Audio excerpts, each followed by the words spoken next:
Muy buenos días, bienvenidos a Espejo 360. Gracias por preferirnos los domingos a esta hora de la mañana. Doctor, buenos días. Buenos días, hermano, ¿cómo se siente? Muy bien, muy Muy bien, bien. muy bien, muy bien. ¿Eh? Bueno, esta semana tenemos Junta Central Electoral. La Correcto. acabamos de estrenar, Sí, nuevecita, como se dice sí, popularmente. señor.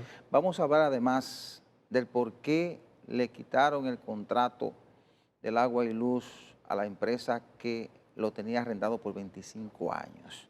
Analizaremos el problema migratorio, el toque de queda y las preocupaciones de que una flexibilización en diciembre pueda provocar brotes de coronavirus. No se muevan, que después de la semana 360 venimos con los análisis de la semana. ¿Qué tal amigos? Joaquín Caraballo les informa. Desde el 2001 hasta el 2018, la Oficialía del Estado Civil en la República Dominicana tiene registrado un total de 8.009 matrimonios infantiles, de los cuales 7.480 involucran niñas y adolescentes de entre 14 y 17 años de edad y 529 varones de la misma edad. Según el Consejo para la Niñez y la Adolescencia, CONANI, estas uniones correspondientes a niñas y adolescentes de entre 15 y 17 años de edad suceden en su mayoría con hombres entre 20 y 29 años. La Comisión de Justicia de la Cámara de Diputados acogió la propuesta del diputado José Horacio Rodríguez de eliminar el matrimonio infantil sin que haya excepción. La propuesta pide que se modifique el artículo 144 del Código Civil de la República Dominicana para que en lo adelante diga de la siguiente manera: el hombre o la mujer no podrán contraer matrimonio en ninguna circunstancia antes de haber cumplido los 18 años de edad. Sobre este tema, la Fundación Institucionalidad y Justicia Finjus exhortó al Congreso Nacional a eliminar por ley el matrimonio infantil. A través de un comunicado de prensa manifestó que el matrimonio infantil representa una amenaza para el desarrollo humano de las niñas y adolescentes dominicanas con graves derivaciones sociales. En otro tema, el nuevo presidente de la Junta Central Electoral, Ramón Jáquez Liranzo, prometió en su discurso de toma de posesión que encabezará la organización de procesos electorales íntegros y que esa entidad será la Casa de la Democracia, donde partidos políticos y sectores de la vida nacional tendrán las puertas abiertas para un diálogo abierto. Jáquez aseguró que aquellos servidores que realizan un trabajo eficiente con una evaluación en base a sus méritos serán refrendados y de paso aprovechó para anunciar que hará esfuerzos para conceder un aumento salarial a los empleados. El presidente de la República, Luis Abinader, defendió a la nueva Junta Central Electoral, la cual entiende tiene la responsabilidad de llevar transparencia y confianza a la población. Abinader consideró que tanto la ley de partidos como la ley electoral deben ser perfeccionadas y estimó que se debe hacer un código electoral entre toda la comunidad política. El Ministerio de Trabajo emitió la Resolución 23-2020 que regula el teletrabajo en la República Dominicana, el cual ha cobrado auge con la pandemia del COVID-19. La aplicación del teletrabajo como modalidad especial de trabajo será voluntaria, estará condicionada a un acuerdo por escrito entre ambas partes y estará sujeta a las disposiciones del Código de Trabajo, la Ley 8701, que crea el Sistema Dominicano de la Seguridad Social y las demás normas que regulan el trabajo en la República Dominicana. El Banco Central informó que por sexto mes consecutivo las remesas aumentaron a registrar un monto de 789.6 millones de dólares para el mes de octubre de 2020, un 36.1% por encima del mismo mes del año 2019. La temporada alta del turismo dominicano se enfrenta al repunte de los contagios de COVID-19 en sus principales mercados emisores de turistas, Estados Unidos y Europa. De esas dos regiones proviene más de la mitad de los visitantes que tradicionalmente arriban a la República Dominicana. El director de la Dirección General de Aduanas, Eduardo Sanz Lobatón, estima un incremento de 13% de las recaudaciones aduaneras en el año 2021. Lobatón manifestó que debido al momento de austeridad que se vive por el coronavirus y ante el mandato del presidente Luis Abinader, la institución que dirige se ha planteado la meta de ahorrar 1 millón de pesos diarios para tratar de reducir la carga sobre el presupuesto nacional. A partir del 2 de enero del año 2021, las empresas distribuidoras de electricidad deberán compensar a los usuarios por apagones o fallas eléctricas en el servicio contratado, según informó la defensora del pueblo Zoila Martínez. La defensora del pueblo le envió una correspondencia a Rafael Velasco, superintendente de electricidad, en la cual le externó inconformidad por el no cumplimiento del artículo 93 de la Ley 186/07. Del 15 de diciembre al 15 de enero, la aerolínea Iberia incrementará su oferta entre Santo Domingo y Madrid hasta 10 vuelos semanales, 3 vuelos más que antes de la pandemia. República Dominicana será la gran apuesta de Iberia para esta Navidad. Es el país de América Latina donde ha puesto más capacidad para el próximo mes y también donde más ha incrementado su oferta desde el reinicio de sus vuelos regulares el pasado 1 de julio. Y en el ámbito internacional, la crisis derivada de la pandemia en la región llevó a la pérdida de unos 47 millones de empleos el segundo trimestre de 2020 en comparación a igual periodo de 2019, afectando principalmente a mujeres, jóvenes y migrantes, informó la Comisión Económica para América Latina y el Caribe, CEPAL. La compañía farmacéutica AstraZeneca informó que cerró acuerdos para suministrar 216 millones de dosis de su vacuna candidata contra el coronavirus a 6 países de América Latina, tales como Argentina, Brasil, Costa Rica, República Dominicana, Ecuador y México. Los sistemas escolares en Detroit, Indianápolis, Filadelfia y la zona suburbana de Minneapolis están cancelando las clases presenciales y algunos gobernadores están imponiendo de nuevo restricciones a bares y restaurantes o asumiendo mayor seriedad con respecto al uso de mascarillas debido a un aumento en las muertes, hospitalizaciones y nuevos contagios por el resurgimiento del coronavirus en Estados Unidos. La pandemia del COVID-19 supera los 51.5 millones de casos, lo que representa un aumento de casi 300.000 con respecto a la víspera según los datos de la Organización Mundial de la Salud. Este recuento oficial, que se basa en las estadísticas que reportan los países, indica que 1.276 millones de personas han muerto en el mundo a causa del coronavirus, es decir, 5.000 más que en la víspera. Para Espejo 360, informó Joaquín Caraballo.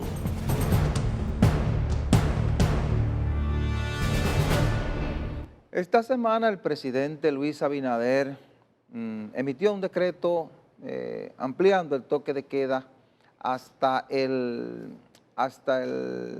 1 de diciembre de este año. La decisión es correcta porque hasta ahora los esfuerzos que se han hecho para contrarrestar el COVID-19 han dado resultados. Entonces, lo que se esperaba era que el presidente tomara la decisión que ha tomado. Pero han surgido ciertas preocupaciones de algunos sectores, incluyendo gente del propio gobierno. Por ejemplo, el director de epidemiología, que dijo que hay que tener mucho cuidado con una flexibilización en diciembre, porque es que se está proyectando el asunto a diciembre. Hay mucha gente pensando en que, como vienen las Navidades, se va a flexibilizar y se le va a dar la oportunidad a la gente de que salga a fiestar, ¿verdad? Entonces, ha pedido mucho cuidado, y también lo hizo el ministro de Interior, el señor Víctor Bisonó, diciendo que si hasta ahora nos ha dado resultado el toque de queda, si nos han dado resultados las medidas restrictivas que se han aplicado, ¿por qué variarlas, verdad? Y exponernos a un rebrote como está ocurriendo en Europa y en Estados Unidos, que están volviendo a registrar cantidades de casos alarmantes como cuando la epidemia estaba en su mejor momento. Entonces, yo creo que es correcta la decisión del presidente de mantener el toque de queda en los mismos horarios y además de eso, tener mucho cuidado con las medidas que se vayan a tomar de cara a las festividades navideñas, ¿verdad? Claro. Mire, es bueno aclarar aquí que nosotros estamos dentro de un estado de excepción, de emergencia. Es decir, el toque de queda es parte de ese estado de emergencia, porque se declara el estado de emergencia, usted sabe, el Congreso, ¿verdad?, lo aprueba, entonces el presidente emite el decreto en donde se restringe ese derecho de libertad de tránsito, porque realmente al ser estado de excepción, por una situación, ¿verdad?, de pandemia, ¿verdad?, una situación difícil de controlar. Pero yo creo también que hay cierta politización de ese tema, porque vi que, por ejemplo, el presidente de la Fuerza del Pueblo, el doctor Fernández, se Sí. opone al toque de queda. Encontré que esa posición es un poco, ¿qué le diría yo?, conspira, si se quiere, contra un sano propósito que es de mantener la mayor parte del tiempo posible, y como le digo, restringiendo que las personas se lancen a la calle, porque ahí está diciembre. ¿Qué significa diciembre en este país? Bueno, Fiesta, chercha, lo cual está bien en un sentido, sí, pero que hay una situación ahora que puede dar al traste con lo poco que hemos avanzado con el control, porque se ha controlado en cierto modo. claro. Eso es real, eso están ahí los Ujú, numeritos. ujú. Pero sin embargo, tenemos que observar que países más avanzados que nosotros y con mayor disciplina en el punto de vista educativo y social, como son los países europeos, usted sabe que son Claro. personas que tienen una línea, sin embargo, han tenido que cerrarlo todo. Ahí veo yo que hay países. Yo estaba hablando con un cliente mío que me llamó desde España, que me dice, hermano, aquí no se va a poder salir a la calle ya, porque viene la temporada fría del invierno Ujú. y parece que el virus se potencializa Sí, cuando hay más, la temperatura más baja. Es decir, que yo estoy de acuerdo con las medidas que tome el Ejecutivo en lo que respecta a salvaguardar nuestras vidas, porque no claro. hacemos nada con estar chercheando y fiestando para entonces irnos a un hospital y luego... Ah, no, ¿usted Si entiende? usted observa, doctor, la curva que dan las mediciones de los casos de COVID en Sí. República Dominicana, se va a dar cuenta, por ejemplo, que hay 3 o 4 picos. Por Ujú, ejemplo, en marzo la curva subió, ujú, bajó un poco en abril, pero en mayo volvió a subir. ujú. En julio se disparó casi a las nubes. Oiga usted. ¿Eh? Entonces, ¿por qué esos picos? Primero, las elecciones de marzo y la campaña electoral, Ujú. que de unos 500 casos que teníamos en marzo, se Sí. disparó a 14.000 Ay, ay, ay, ay, una cosa increíble.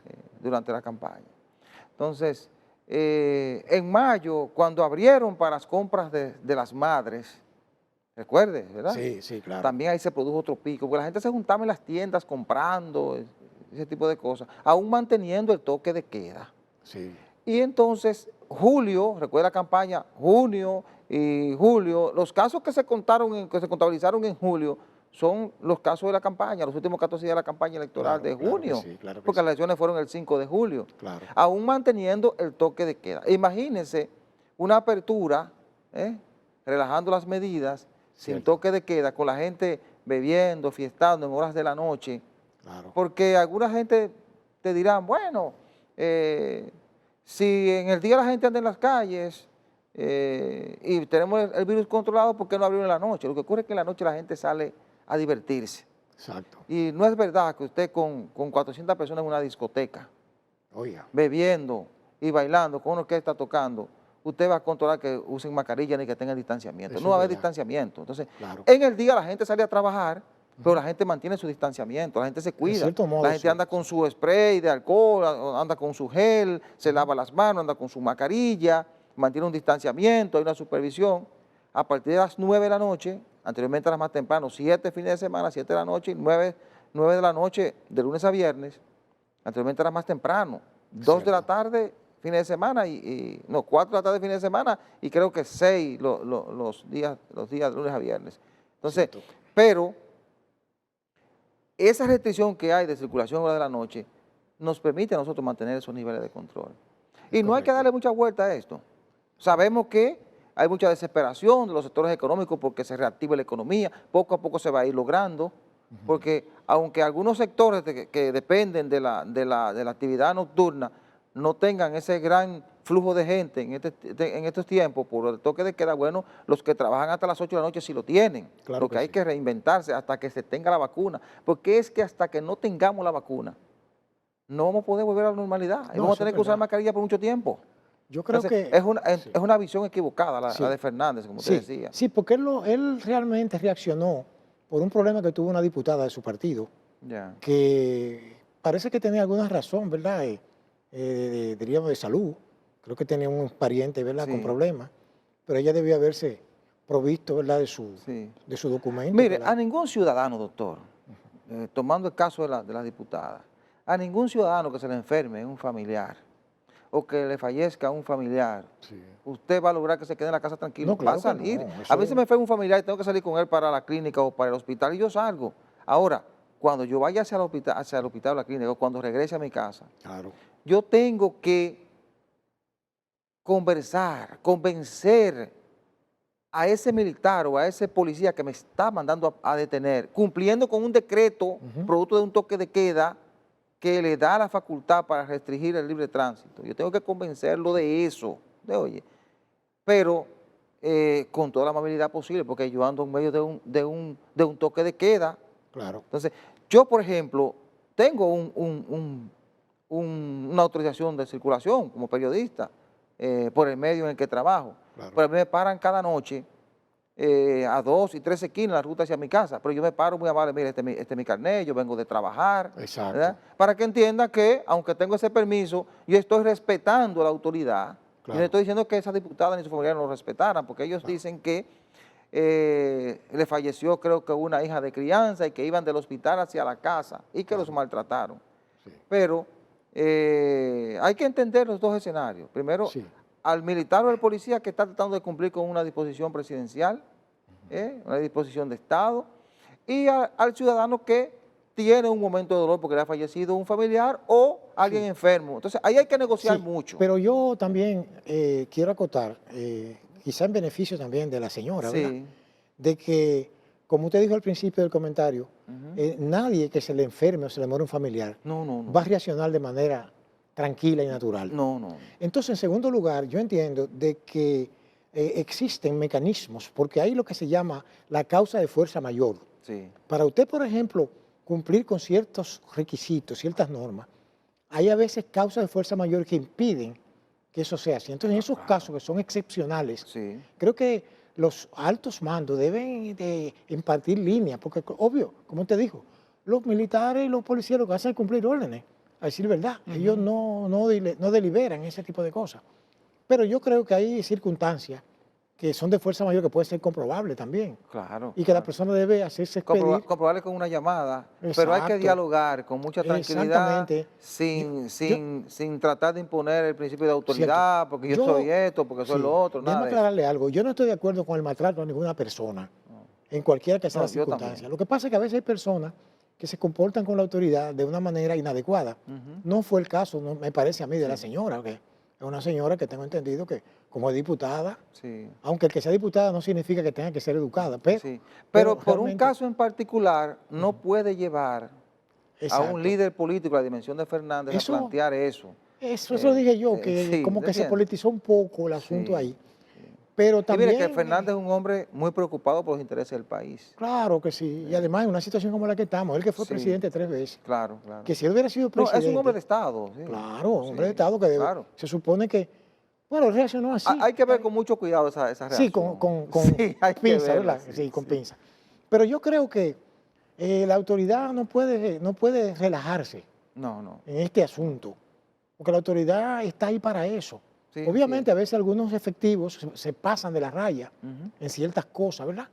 Porque tampoco usted está tratando con extraterrestres ni con otro tipo de, ¿verdad? Así es. Pero es así, Bueno, doctor, entonces apoyamos este tipo de medidas. Sí, yo que se entiendo que mantenga sí. el toque de queda claro. y mucho cuidado con relajar las medidas en Bueno, diciembre, bueno, ¿verdad? sí. Para que no nos pase lo que está pasando en otros países. Efectivamente. Ujú. Entonces, antes de irnos a la pausa, doctor, lo que hemos vivido ha sido terrible. Lo sabemos, para la economía, Sí. para todo ciudadano ha sido Claro. difícil. Yo observaba en estos días unas estadísticas que se publicaban de que, por ejemplo, los programas FASE, para ti y Quédate en Casa, ya se han llevado Sí. 94.000 millones de pesos, de 700.000 y pico que eran para el gasto en este año. Es decir, como el 13, casi el 14%. Claro. Eso implica una situación incómoda para el gobierno que ha anunciado que a partir de diciembre va a cerrar esos programas. Parece que va a compensar yendo directamente a la persona más pobre que está identificada en solidaridad, pero habrá mucha gente en las casas sin trabajo, Claro. porque perdieron sus empleos, y es posible que a partir de enero estemos viviendo la peor situación de la pandemia, porque va a haber mucha gente desesperada en las Claro, calles. por eso en ese punto yo entiendo que el dinero es de la gente. El dinero no es del gobierno Sí. ni del Estado, es de la gente. La gente es la que produce el dinero. Los impuestos precisamente son para resolverle los problemas a las personas. Ahora bien, es un reto que tiene el gobierno desde ese punto de vista, porque yo creo que lo que tienen que hacerse es priorizar ciertas inversiones y ciertos gastos. Usted me está entendiendo. Sí. Porque para mí, yo digo lo siguiente, y esto era un eslogan que tenía un líder político hace mucho, decía primero la gente. Sí. Es lo que yo entiendo, ¿verdad? Sí. Y yo creo que la gente va primero que cualquier otra cosa. Usted no Es le lo gusta que yo mencionar, entiendo. usted no le gusta mencionarlo, Peña Gómez. Sí, no, yo sé, pero él lo dijo bien. Dijo, primero la gente. Sí, Es así. Pero yo entiendo de que el gobierno sabrá cómo colocar las fichas, ¿verdad? Así es. En el ajedrez. Sí. Tiene que manejarse con mucho cuidado porque la peor parte viene en enero. Exacto. Hay que saber combinar para que la gente no siente esa presión tan fuerte de la crisis económica que lo pueda llevar a las calles a protestar. Eso es. Vamos a la pausa.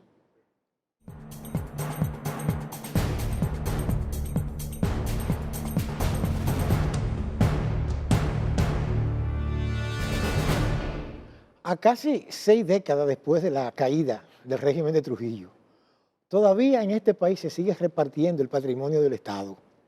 Oiga usted, con diferentes modalidades, contrato de arrendamiento, cesión de esto y lo otro. Alianza público-privada. Eso es está de repartir, moda. exacto, el patrimonio del Estado. Porque Trujillo, cuando murió, dejó un Estado millonario. En ese momento, al morir Trujillo, ¿quién fue el heredero de los bienes? El Estado, Claro. porque él era el dueño de prácticamente todo. Pero no solamente es el caso del Teatro Agualuz, al cual le han cortado el agua y la luz, vamos a decir en cierto modo, al incumbente de ese contrato, sino que si se revisan aquí una serie de concesiones y arrendamientos, hermano, mire, que se ven precios pírricos, o sea, precios que dan, o sea, ¿cómo le diría yo?, que mueven a sospecha de que ahí lo que hay es prácticamente un regalo o ha habido algún tipo de corrupción. Yo entiendo de que el Estado debe manejar mejor los compromisos, ¿verdad?, contraídos, ¿verdad? Yo entiendo que a cualquiera que tenga la posibilidad económica de asumirlo, pues está muy bien, si va a invertir el dinero ahí, pero no he entendido que ahí no se hizo ninguna inversión. Bueno. Eso se convirtió como en una ruina. Eso de ese contrato del Teatro Agua y Luz, hace mucho tiempo que se estaba intentando una explicación de cómo se entró en ese contrato, pero nadie hablaba.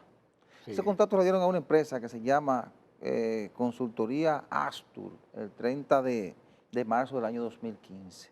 Sí. Esa empresa está vinculada, es del grupo empresarial Barma, vinculado a un líder político muy importante, ¿verdad? Sí. Entonces parece que su influencia evitó que se aireara bien los detalles de ese contrato. Bueno, llegó este gobierno y desde contrataciones públicas dijeron, espérense, vamos a eliminar, vamos a rescindir esta concesión. Porque se dieron cuenta que era una concesión, que no era un contrato de arrendamiento, sino que se trataba de una asociación público-privada de concesión. Era prácticamente regalándole, aunque de por medio hay un contrato que iban a pagar $5,000 mensual, a partir de que entrara en operación el hotel, o la infraestructura que van a construir ahí, y unos 10 millones de pesos que eran una especie de bono, es una migaja, doctor, porque lo que vale eso, sí, claro, 10 millones de pesos, que es una especie de bono, entregado a partir de que el contrato comenzara a ejecutarse. Claro. Pero es que no vale la pena manejar las cosas así, de esa forma. Este tipo de bienes, sobre todo con una historia como la tiene el Agua y Luz, eso se construyó Trujillo cuando construyó la ciudad de La Paz. Bueno, eso fue una obra emblemática. Déjeme claro. aclararle algo. Yo estuve en Barcelona hace un tiempo y me enteré de que el único lugar donde hay, fuera de Barcelona, un parque así, es aquí en Santo Domingo, que lo hizo la misma persona que lo construyó allá, tengo entendido, fue el que construyó aquí. Sí, y una ciudad como esta, como la de Santo Domingo, donde estamos apostando al crecimiento del turismo. Exacto. Una obra como esa tú tienes que aprovecharla. Efectivamente. No ponerla en manos de una empresa o de los dueños de una empresa porque tenga un vínculo político con un gobierno de turno, Sí. sino hacer una negociación ganar para el Estado Dominicano. Efectivamente. Y que, y cuando digo ganar es que retorne beneficio al Estado, pero además que dinamice ese sector al que pertenece esa institución. En este caso el turismo, Cierto. y eso se convirtió en un antro porque cogieron el contrato, cerraron eso, parece como quien está engordando un cerdo para Navidad, y lo dejaron ahí. Sí. Entonces, pero fíjese, no era un arrendamiento, era una especie de concesión lo que se estaba dando, según dice este señor de contrataciones públicas, y por eso rescindieron el contrato. Sí, cierto. Entonces, eso hay que rescatarlo ahora. Hay que hacer una licitación seria, convocar a empresas que estén interesadas en invertir para rescatar esa obra y convertirla en un atractivo de la ciudad. Imagínense, eso tiene un centro ahí de eventos, unos salones bellísimos, pero ahí había unas fuentes bellísimas. Me cuentan, porque yo no fui al Agua y Luz cuando estaba en operación, Sí, cierto. pero imagino que bellísima, porque yo estuve, por ejemplo, en un espectáculo de agua en Taiwán, en Taipei, y eso es bellísimo. Sí. Imagino que ahí también se da un espectáculo bellísimo. Entonces, eso puede ser un atractivo extraordinario para el turista que vaya a una presentación la semana completa de orquesta, de nuestro merengue, de nuestra bachata, que son patrimonios inmateriales de la humanidad. Déjeme acotarle dos aspectos. Ahora que usted habla de turismo. En ese local se presentó, oiga, el espectáculo del Lido de París, en la era de Trujillo. ¿Usted está oyendo? O sea, ahí. Y que recuerdo yo que en el 74, cuando se filmó la segunda parte del Padrino, en la película El Padrino aparece el Teatro Agua y Luz, que todavía en el 74 la fuente funcionaba en los espectáculos de Agua y Luz. Es decir, que como usted dice, ese bien, ¿verdad? Ese activo, puede ser rescatado, pero con una buena negociación. Ahora, yo tengo... Dice una reseña que estuve leyendo que esa fuente tenía 355 chorros. Sí, claro. ¿Usted llegó a ir? No, porque imagínense, yo no era quizá, ni siquiera sabía que existía, pero le voy a decirle algo importante. Y es que yo creo que jurídicamente no se puede rescindir un contrato de manera unilateral. ¿Usted entiende? Es lo que yo entiendo.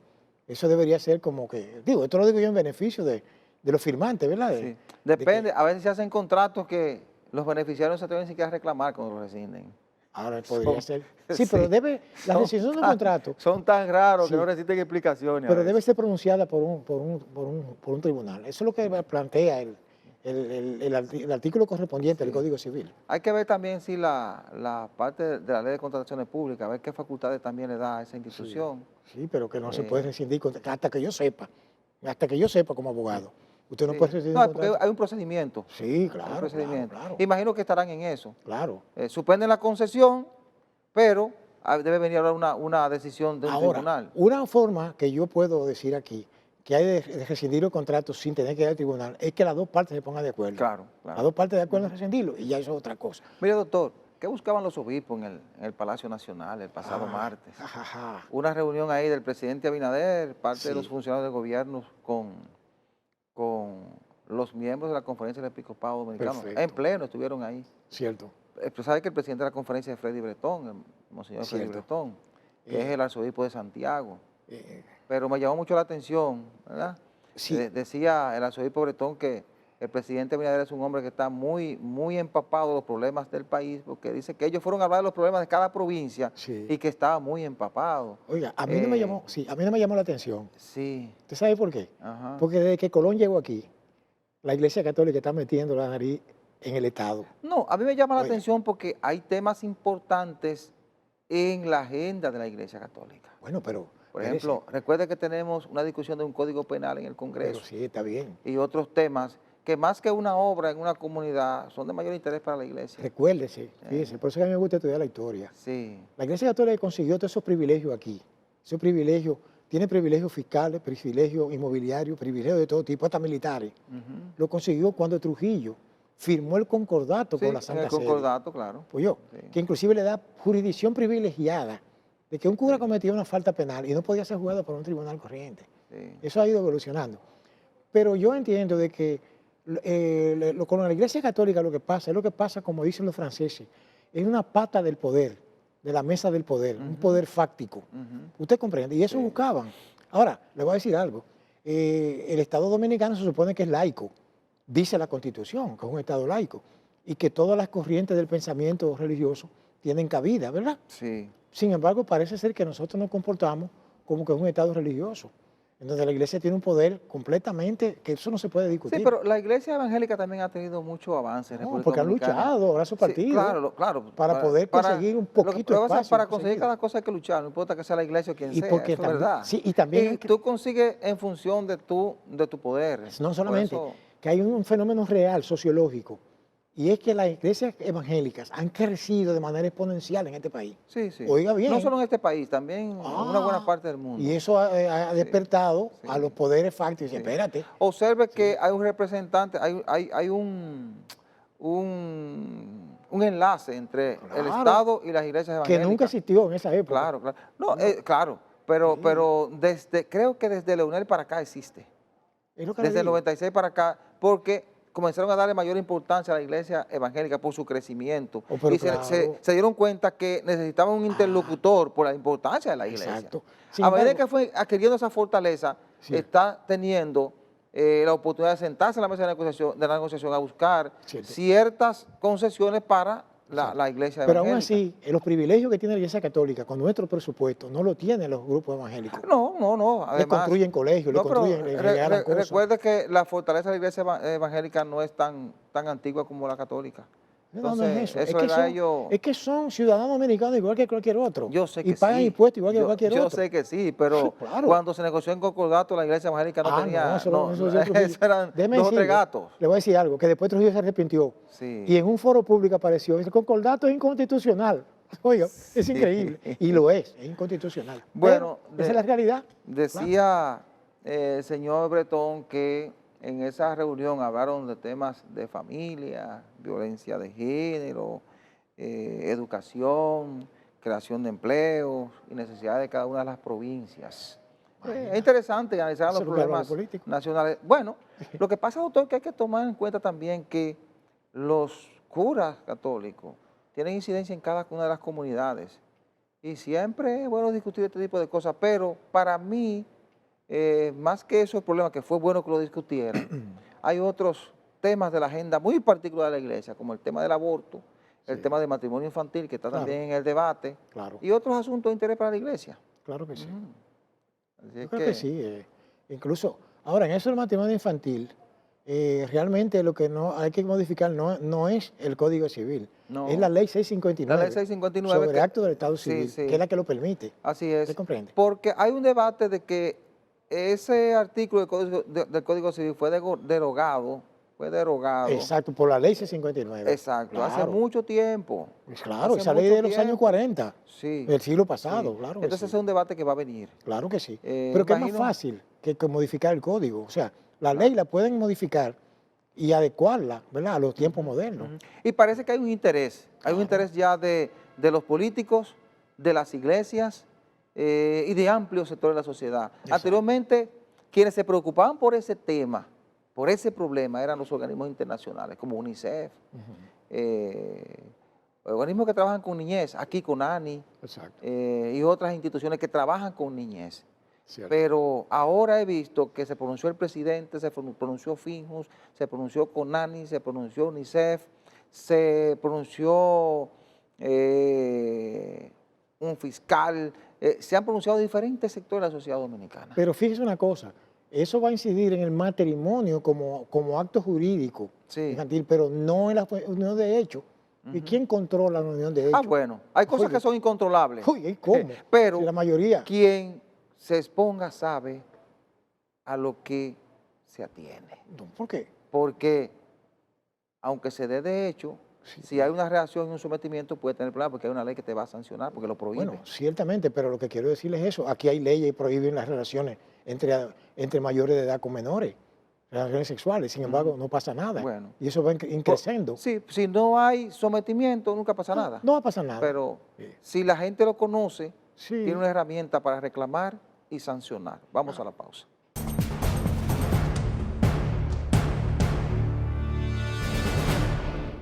Esta semana ya estrenamos una Junta Central Electoral dirigida por el señor Román Jaques e integrada por 4 distinguidos miembros, ¿verdad? reconocidos, ¿verdad? Diferentes áreas del saber. Tienen un gran desafío, ¿verdad? Sobre todo seguir fortaleciendo los niveles de credibilidad de la institución, fortaleciendo las partes que mostraron mayor debilidad, como la parte tecnológica, la utilización de la tecnología en los procesos electorales, etcétera, etcétera. Es una junta que está bajo lupa desde el primer día.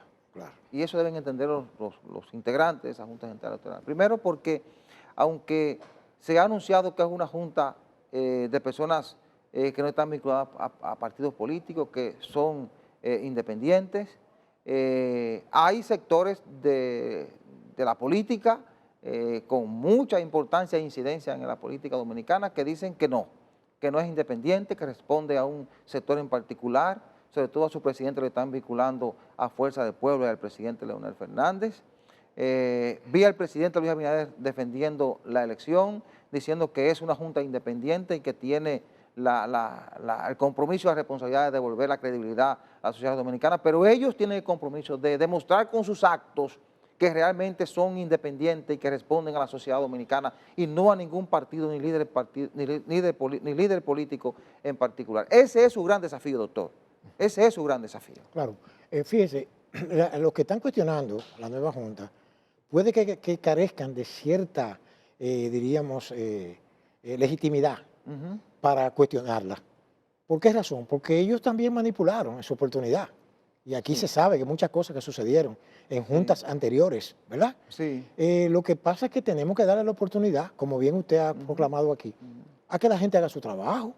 Claro. Porque, por ejemplo, yo creo que esa junta, sí, siempre influye el aspecto político, porque lo hemos comentado aquí, que no es verdad que nadie es un santo aquí, varón, que está químicamente puro. Sin embargo, el caso del presidente, que se dice que está vinculado, bueno, es probable que las decisiones que haya tomado en el Tribunal Electoral no hayan sido muy favorables, ¿verdad?, para los críticos de hoy, y lo hayan sido para el grupo, ¿verdad?, que lo apoyó también. Pero ahí hubo también un forcejeo político, ¿usted comprende? En lo que hubo un grupo que perdió y el otro ganó. Sí. Pero yo creo que el país salió fortalecido en cierto modo. Esas decisiones de cortes de tanta importancia como el electoral, el constitucional, ¿usted va viendo la importancia o no a través del tiempo? Claro. Es decir, en un tiempo prudente, qué sé yo, 10, 15 años, usted se va a dar cuenta si la decisión que tomó el Tribunal Superior Electoral para habilitar a Leonel Fernández como candidato, pese a lo que decía la ley de agrupaciones políticas, Claro, de que alguien que se presentara a un proceso electoral por un interno de un partido no podía ser candidato, y que cuestionaba el transfugismo, esa decisión en el futuro nos vamos a dar cuenta cuando se analice fríamente si realmente Román Jaques y el Tribunal Superior Electoral tienen la razón o no. Y por eso es como usted dice, que hay que darle beneficio a la duda y que con sus actos ellos demuestren realmente su independencia, independientemente de los cuestionamientos que le hagan algunos políticos interesados, claro. ¿verdad? Déjeme aclararle algo, una posición de principio mía, que la he sostenido todo el tiempo. Nunca he estado de acuerdo con que a una persona se le prohíba participar en la vida política de su país, bajo ninguna circunstancia. Creo que usted me está entendiendo. Yo lo entiendo perfectamente. Yo no creo en eso. Por ejemplo, en el caso de Balaguer, que le prohibió una constitución que se presentara a las elecciones. Ven acá, espérate, eso no es, ¿cómo es eso? Ya. Que en el caso de Danilo Medina. Usted no es partidario de que se incluya la prohibición a la reelección. No. De ningún No, eso es otra cosa. De ningún candidato. No, yo digo la reelección es una cosa y el que la persona se presente. Cuando tú tienes una prohibición en la Constitución, te están impidiendo participar. Bueno, yo lo que pasa es que yo siempre he aspirado. Por eso yo digo que si una ley establece una norma, cierto, o la Constitución establece una norma, todo el mundo tiene que sujetarse a ella. Es lo que yo quería, déjeme aclararlo, el punto, aclararlo. Yo siempre aspiré al sistema que se usa en Estados Unidos. Sí. Que nosotros copiamos de todo. ¿Por qué no copiar una cosa que está bien? Claro. Que usted tiene 2 periodos consecutivos, está muy bien. Si logra superarlo, pues perfecto, ya no puede volver. Eso es otra cosa. Eso contribuye a la estabilidad política. ¿Usted comprende? Y da participación a más personas. Exacto, eso está bien. A nuevas ideas. Eso está bien. Lo que yo digo es que una persona, si la ley no dice eso, entonces ¿por qué tú lo tienes que prohibir? ¿Qué es que usted me está entendiendo? O sea, una cosa que usted diga, bueno, te puede presentar 2 periodos consecutivos y ya. Eso está bien. Eso se hizo en una ocasión. Sí. Pero en este caso lo que nos referimos es a la parte esta de la nueva ley Ujú. que establece que si tú has tenido participación en un proceso interno de un partido, no puedes Eso, participar sí, en las el elecciones. famoso Hubo una transfugismo, interpretación ahí sí, y el Superior Electoral falló a favor de Fernández. Por eso es que sí, digo que en el futuro, cierto, cuando se analice de manera fría, se va a cierto. saber si realmente son injustos los que cuestionan o no a Jaques y al Tribunal Superior Pero Electoral, yo o si que, Fernández sí, tenía la razón. sí, pero sobre el transfugismo, yo digo que este país ha vivido el transfugismo todo el tiempo, No, a tal pero punto. independientemente de eso, yo lo que me refiero a No, a la no, no, yo lo decisión de la entendí, yo lo ley. entendí, pero tratar de sancionar una cosa que es parte de la cultura política del patio. Bueno, es que había una ley que lo establecía, Pero, doctor. y sin embargo, mire todo lo que sucedió. Sí, ¿Usted entiende? Es más, a tal punto de que la cuestión de la mayoría esta senatorial que tiene sí, la fuerza del pueblo es producto de eso. Fueron elegidos en el PLD y se fueron para la fuerza sí, del pueblo. Imagínense. sí, Entonces, ¿cuál es la sanción? ¿Dónde está la sanción? Ese es el problema que tenemos aquí. Falta de consecuencia. Al no haber consecuencia, sí. No, desmembraron la ley también. La claro, y desmembraron en el proceso. sí, porque todo es de acuerdo al color de cristal, Sí, ¿verdad? Aunque se mira, ahí que está el detalle. la desmembraron. Claro, sí. Bueno, al momento de tomar juramento y posesión, el señor Román Jaques dijo que realizará procesos electorales íntegros y que convertirá el órgano electoral en la casa de la democracia, ¿verdad? Donde los partidos políticos y los sectores de la vida nacional eh, tendrán las puertas abiertas para un diálogo amplio. Eso es la Junta, ojalá que sí, Ojalá que sea así. porque las decisiones de la Junta regularmente se toman por consenso. Por consenso. Ellos tienen la facultad de tomar sus decisiones, pero siempre buscan la opinión de los actores del proceso, que son los líderes de los partidos políticos, Claro. y al final se ponen de acuerdo y toman las decisiones. Eso no implica que los partidos políticos sean los que dirijan en la Junta Central Electoral, sino que desde la Junta se ha impuesto el criterio de consultar a esos representantes para que en la ruta, ¿verdad?, no haya Claro. mayores inconvenientes. Pero es lo que usted siempre ha afirmado, que es que los partidos políticos son el material de trabajo de la Junta Central Claro, Electoral. claro. Sin ellos No hay no razón. pueden arbitrar procesos No pueden, electorales. imagínate. Porque Eso es una cuestión de equilibrio, ¿verdad? así es, Claro que sí, así claro es. que sí. Y mire, y un elemento que provocó incluso reacción fue el discurso de despedida de Julio César Castaño Guzmán, Sí, sí. que dijo que es difícil administrar procesos electorales con la judicialización de lo electoral, porque le tomaron tantas decisiones que le fueron complicando Sí. la ruta, ¿verdad?, de trabajo a la Junta Central Electoral, y dijo que dejaba una junta saneada, la encontró con una deuda de 2.400 millones, se la estaba entregando con dineros en banco para responder a las necesidades. Ojalá que sea así también. Entonces, eso obligó a que Roberto Rosario respondiera, dijo que esa deuda que dejó, porque fue Roberto Rosario que la dejó, fue porque a él no le dieron el presupuesto que necesitaba y tuvo que hacer deuda para cumplir con los procesos electorales. Imagínese, claro que sí. Ya sabe, doctor. Sí, señor.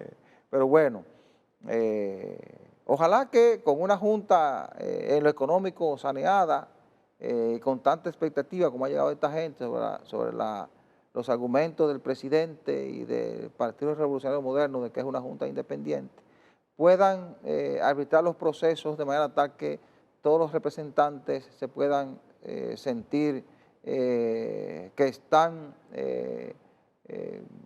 bien arbitrados, que no son decisiones para afectar a un sector en particular Correcto. y que las mismas decisiones justifiquen Eso es correcto. a la Junta, que sean las que digan si ciertamente es una Junta independiente o no. Ojalá que pueda recuperar esa credibilidad, que pueda fortalecer en el ámbito del registro civil, que es muy importante, Ante y en todo. el ámbito de lo tecnológico. Claro, ante todo. Sí, Así es. ante todo, Vámonos sí. a la pausa. Retornamos en unos segundos. El tema haitiano es un tema que recurrente y que yo creo que no tiene solución en la República Dominicana, porque en cada ejercicio, ¿verdad?, democrático de los grupos que llegan al poder, ese tema escapa a la agenda, no es parte de la agenda nacional. Entonces uno se pone a revisar que, por ejemplo, presidentes truculentos en cierto modo, como Lilis, en cierto modo digo truculento por ciertas cosas, ¿verdad? Trujillo y hasta el mismo Balaguer, que fueron, ¿qué le digo?, más celosos con ese tema más celosos con ese tema que los gobiernos democráticos que hemos tenido acá. Entonces, el haitiano tiene una realidad allí, pero entonces nosotros aquí tenemos otra. Entonces el haitiano, ¿hacia dónde usted va? ¿Hacia dónde usted emigra? ¿A dónde usted va a resolver su problema? Claro, El así haitiano es. allí se lo está llevando quien lo trajo, como dice el pueblo. Entonces aquí no hay una política establecida, clara. Por ejemplo, desde el punto de vista de la migración, eso no funciona aquí, No, realmente. yo creo que usted está en lo correcto, doctor. Es que el tema haitiano debe ser parte de la agenda de gobierno. Claro. Pero no es que están entrando inmigrantes indocumentados y vamos a... No, no, no, no. Es un tema que sea parte del plan de gobierno Claro. y que haya la voluntad de sentarse con las autoridades de vecinos países a discutirlo, porque Efectivamente. es más que migración. Sí. Es que lo que pasa en Haití nos afecta. Es más que perseguir a un haitiano indocumentado que entró porque está muerto de hambre de aquel lado y viene a ganarse la vida. Es más que eso. Es más que mandar 1.500 guardias más a la frontera cada vez que tú sientes la necesidad de evitar que entren más inmigrantes indocumentados o que tú entiendes que hay que frenar el pase por ahí de drogas, de armas, de una serie de Y contrabando productos de gente también. Y contrabando, exacto. Gente Entonces, también, sí. es importante que sea parte de la agenda, porque mire, en este momento, Haití tiene una situación convulsa. En Haití, mire, doctor, nadie tiene la cabeza segura. Claro. Ni los ricos, ni los de clase media, nadie puede salir a las calles y sentirse seguro. Hay una inseguridad extraordinaria. Hay bandas armadas que a veces toman el control de ciudades. Entonces, hay un nivel de inseguridad, además de eso, inestabilidad política, inestabilidad social, un pueblo pasando hambre, Claro. con instituciones que no funcionan. Eso es una bomba de tiempo. Claro. Nosotros hemos sido dichosos, que nos ha explotado algo no. social de tal magnitud que nos obliga a nosotros a tomar Déjeme decirle medidas algo, sí. drásticas en la zona fronteriza. Yo no me llamo engaño con las cosas que están sucediendo respecto de Haití. Sí. Por ejemplo, aquí, ¿qué le digo? Hay una migración descontrolada, eso es una realidad. El asunto de incluso de las parturientas famosas, que todos esos muchachos que nacen aquí, pues, quieren que le den documentos. Entonces se gasta un dineral en eso. Yo no estoy en contra de que se le dé asistencia médica a nadie, Sí. porque eso para mí es un derecho, diría, de la humanidad. Tú no puedes dejar morir a una persona Sí. porque no tenga tal o cual cosa. Y tampoco ningún director de migración de manera particular lo va a resolver. Tampoco. Porque no se resuelve con una ley ni con un Sin funcionario, embargo, sino con una política de Estado. Ahí le voy. Sin embargo, da pena y vergüenza que los gobiernos que se llaman democráticos hayan ignorado las regulaciones establecidas en otra época, porque fue en la era de Trujillo, por ejemplo, que es el caso de la dominicanización de la frontera, que eso implicaba, no era que se hablara español allí, que hubiera gente dominicana, no, que hubiera un desarrollo económico, que se llama el desarrollo fronterizo. Bueno, pero se planteó, hay una ley incluso que le da Pero que no- incentivo pero eso está en el a las papel. empresas para establecerse ahí. Pero está en el papel, pero Bueno, lo que quieren lo que hay es- que aplicarlo. Lo que le estoy diciendo. Porque cuando tú tienes desarrollo económico en la zona, la gente se va a quedar ahí. Y esa es tu frontera, esa es tu línea de bloc y cemento. Esa es la barrera real que hay que imponer. Pero que tampoco, yo creo, fíjese, si se hubiera desarrollado la frontera aquí, como manda la ley, los haitianos que viven en la zona no tenían necesidad de cruzar para acá. ¿Por qué razón? Porque ellos podrían también tener fuentes de trabajo, me hago entender. Claro, Como claro. pasa en Estados Unidos. En Estados Unidos, esa gente fronteriza, ¿verdad? Por ejemplo, con México, pues hacen labores agrícolas, labores, por ejemplo, de maquiladoras y cosas, Sí. y se ganan su plata y regresan a su país. Lo que quiero decirle es que es una política inteligente mantener, porque todas las fronteras del mundo son problemáticas, todas, Claro, todas.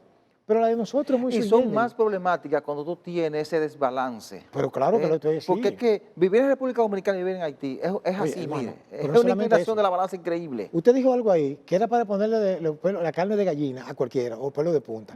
Y es que usted se imagina que explote en Haití una cosa, porque en Haití no hay una fuerza pública que pueda controlar un brote de gente pegando fuego, no lo pueden controlar. No, y hay que sentarse a hablar con ellos, doctor. Pero claro. No es dejarle el problema al director de migración, es sentarse a hablar con ellos para que juntos los dos estados comiencen a mover el mundo Sí. para ver cómo se ayuda a levantar ese país. Pero usted sabe una cosa, que ahí hay mucha complicidad a nivel internacional. Sí, eso es verdad. Mucha complicidad.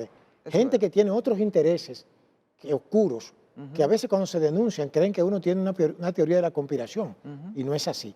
Entonces también hay un gran responsable ahí en Haití, que es la élite gobernante. Sí. Esos que se embolsillan el 70%, perdón, el 90% del ingreso bruto, y le dejan al 30%, al 70% de la población, le dejan el 10%.